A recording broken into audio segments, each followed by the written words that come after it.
जातीपातीचं राजकारण होणार नाही।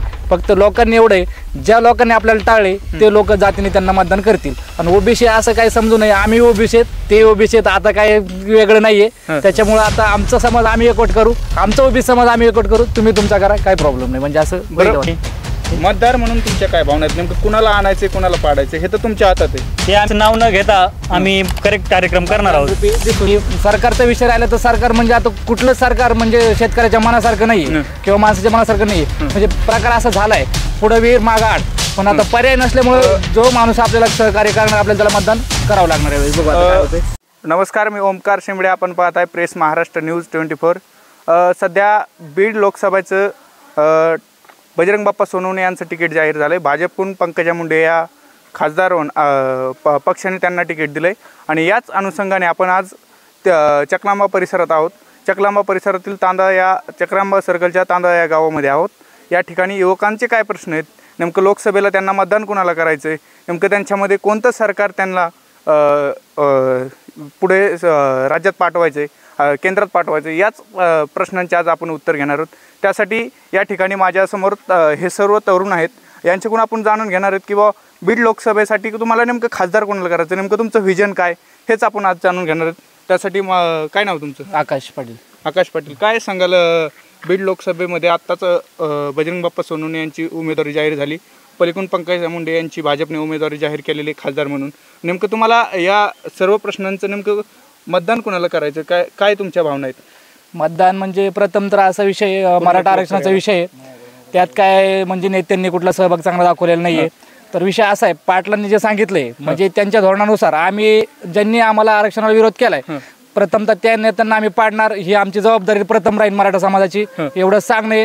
आणि सरकारचा विषय राहिला तर सरकार म्हणजे आता कुठलं सरकार म्हणजे शेतकऱ्याच्या मनासारखं नाही किंवा माणसाच्या मनासारखं नाही। म्हणजे प्रकार असा झालाय पुढे वीर मागे आड, पण आता पर्याय नसल्यामुळे जो माणूस आपल्याला सहकार्य करणार आपल्याला त्याला मतदान करावं लागणार आहे। बघू आता काय होते। सरकार वारंवार जे केंद्र सरकारचं जे योजना आहे की किसान सन्मान निधी, त्या योजना कशा वाटतात तुम्हाला शेतकऱ्यासाठी? योजना म्हणजे हे काय स्वतःच्या खिशातून पैसे देत नाहीयेत, एवढं टॅक्स वाढणे हा प्रकार झालाय किंवा मग लूटमार चालू आहे सध्या, ह्याच्या खाली हे म्हणजे डुप्लिकेट कामं चालू आहे सध्या। काय म्हणजे असं फक्त आम्ही दाखवणं झाले थोडक्यात, म्हणजे आशा दाखवणे फक्त शेतकऱ्यांना, बाकी काही नाहीये। तुम्ही पाहू शकता या ठिकाणी तीव्र अशा प्रतिक्रिया युवकांच्या आहेत। काय वाटते, काय नाव तुमचं? अनिकेत भाकरे। अनिकेत भाकरे, काय सांगाल बीडची लोकसभा लागली, आता पंकजा मुंडेंना भाजपकडून तिकीट भेटलेलं आहे, आता बजरंग बाप्पाचं राष्ट्रवादी शरद पवार गटाकडून तिकीट जाहीर झाले, काय वाटतं तुम्हाला? मुळात आम्ही जरांगे पाटलाचे समर्थक आहोत। आम्हाला पाटलाने आदेश दिलेला आहे की तुम्ही अपक्ष उमेदवार न देता तुम्ही ज्याला पाडायचं त्याला पाडा, हे आम्ही पाटलांचं ऐकून काम करणार आहोत। एकंदरीत वातावरण काय वाटतं बीड जिल्ह्याच्या परिसरात, काय वातावरण आहे एकंदरीत? बीड जिल्ह्यात तरी जरांगे पाटलांनी सांगितलेल्या आदेशाचं पालन करतील हे आम्हाला आशा आहे। नक्कीच पाहू शकता जरांगे पाटील यांच्या आदेशानुसार आम्ही जरांगे पाटील त्यांचा आदेश असा आहे, तुमच्या मनाने आणा, कुणी आणा, मग जर तुम्हाला कोण पाडायचं आहे काय करायचं तुम्ही ठरवा। एक तर पहिल्यांदा ते निवडणूक घेणार होते, पण त्या काहीतरी समाजाचा मतंदूर झाल्यामुळे त्यांनी निवडणूक जाहीर नाही केली, याविषयी तुम्हाला काय वाटतं, मान्य आहे की तुम्हाला? आम्हाला मान्य आहे, कारण पाटलांनी काहीतरी विचार करूनच हा निर्णय घेतला असेल आणि त्या निर्णयाचं आम्ही स्वागत पण केलंय।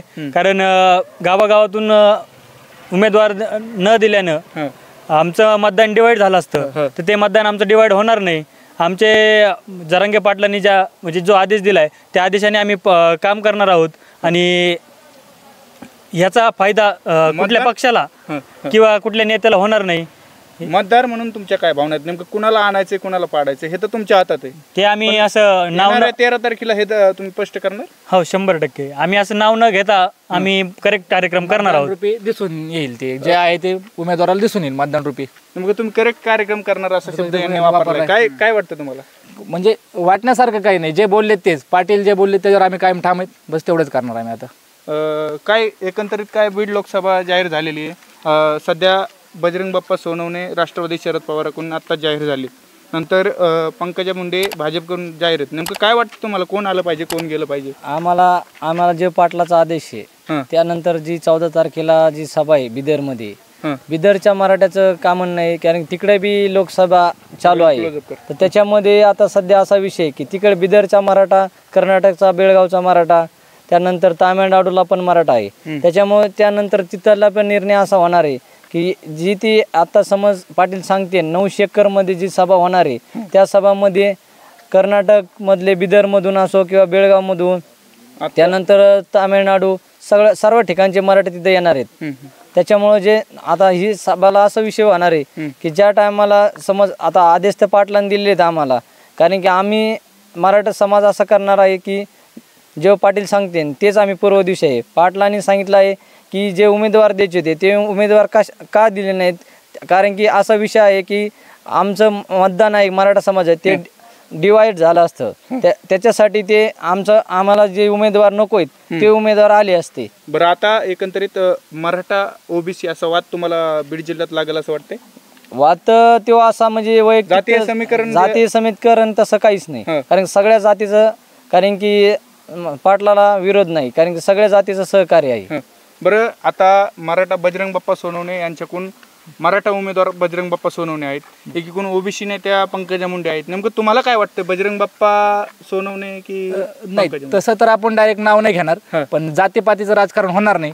फक्त लोकांनी एवढे, ज्या लोकांनी आपल्याला टाळले ते लोक जातीने त्यांना मतदान करतील. आणि ओबीसी असं काही समजू नये, आम्ही ओबीसी आहेत ते ओबीसी आहेत, आता काय वेगळं नाहीये. त्याच्यामुळे आता आमचा समाज आम्ही एकवट करू, आमचा ओबीसी समाज आम्ही एकवट करू, तुम्ही तुमचा करा, काही प्रॉब्लेम नाही. म्हणजे असं बीड जिल्ह्यात कुठेतरी जातीयवाद असा प्रकार काही वाटतोय तुम्हाला? नाही, आता आपण नाही, मुळात जातीयवाद हा नाहीच आहे. आमच्या जरांगे पाटलांनी जे काय आंदोलन चालवलंय ते कधी कोणत्या जातीपातीवरून असं किंवा असं कुठल्याही कुणाचंही नाव न घेता असं आंदोलन केलेलं नाहीये. त्यामुळं कुठं असं जातीयवाद होण्याची शक्यता नाहीये किंवा होणारही नाहीये. बीड जिल्ह्यात एकूण जातीवाद हा नाहीच असं या तरुणांचं म्हणणं आहे. हे सर्व युवा तरुण आहेत. काय सांगाल, बीड लोकसभा जाहीर झालेली आहे नाही का? बोल नका या जवळ आहे. एकंदरीत या तरुणांचं म्हणणं बघितलं तर पूर्ण पाटील आयडॉल इथं दिसत आहेत.